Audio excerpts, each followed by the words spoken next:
Let's talk about genocide.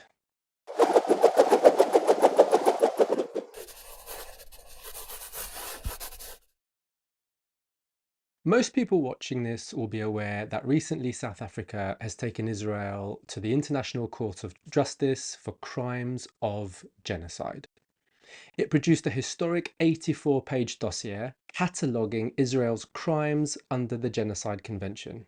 It was truly a masterclass. But today, I want to talk specifically about incitement of genocide. The Genocide Convention dates back to 1948, after the horrific genocide of the Jewish people in Europe. The idea was to commit the world to never allowing this to happen again. Article 3 of this document outlines what specific crimes are punishable under the umbrella of genocide. One of these is the direct and public incitement to commit genocide. The South Africa dossier contained page after page after page of statements made by Israeli officials and people of influence, which explicitly call for the destruction of the Palestinian people in Gaza. A European group called Law for Palestine has compiled an online database of over 500 incidents of incitement to commit genocide. This is being added to with every passing day, thanks to the loose lips and bloodthirsty attitudes of the Israeli officials.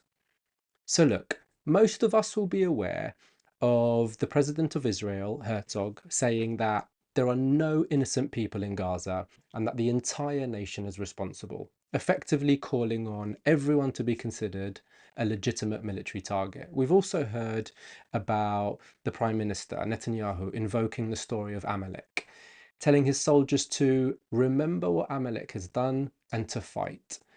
Amalek being the biblical command to kill every man, every woman, every child, and every baby.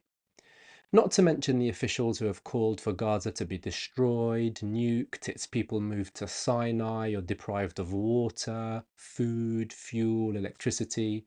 Look, today I don't want to focus on any of that. Today I want to talk about Ezra Yakin. So Ezra Yakin is a 95-year-old veteran of the Israeli armed forces.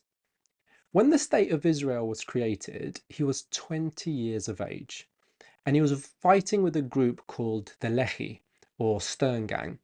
This was a militant group operating in Palestine under the British Mandate. In today's terms, this group is, without question, a terrorist group.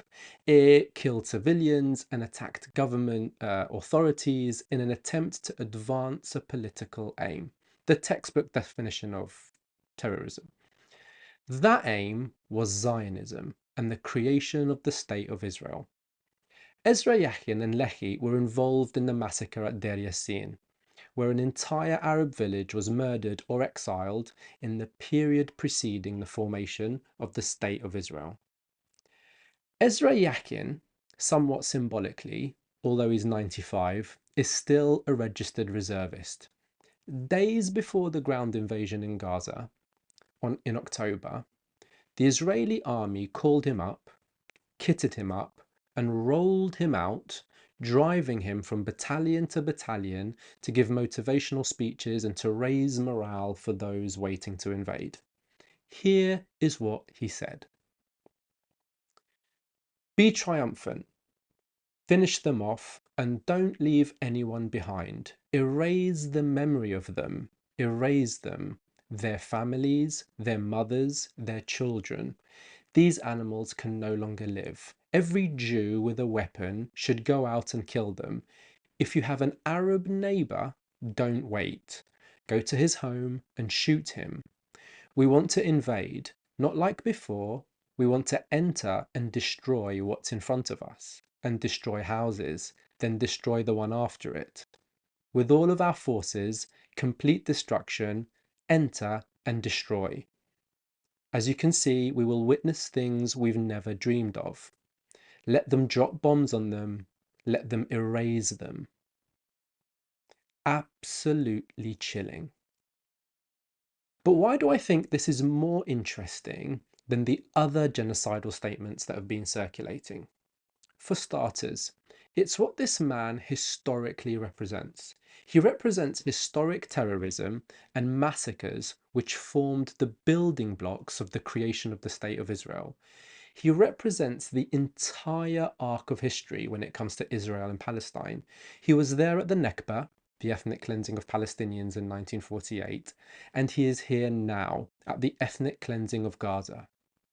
Secondly, this isn't some guy who decided to write some unsavory comments on Twitter or in a local newspaper. He was rolled out by the IDF, the Israeli war machine, the very tool that is being used to perpetrate this genocide.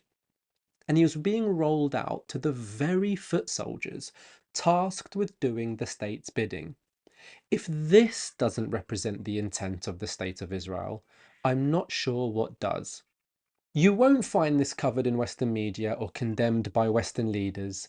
This speaks to how complicit the West has been in this atrocity. It feeds into the culture of impunity that has been created around Israel, allowing them carte blanche to do as they please in the region. Finally, what's important about this and many other similar examples is that Ezra walks free. Despite calling for murder and genocide, he has not been jailed, not been charged, not been arrested, and not even been fined. In Israel today, people have been arrested and criminalized for possessing a Palestinian flag or for showing solidarity with Palestine on social media. Today, members of parliament are being impeached because they support investigations into war crimes. And yet, those who incite genocide walk free. Because you see, in Israel, it's illegal to call for genocide. It's a capital offence, unless, of course, you are calling for the genocide of the Arabs.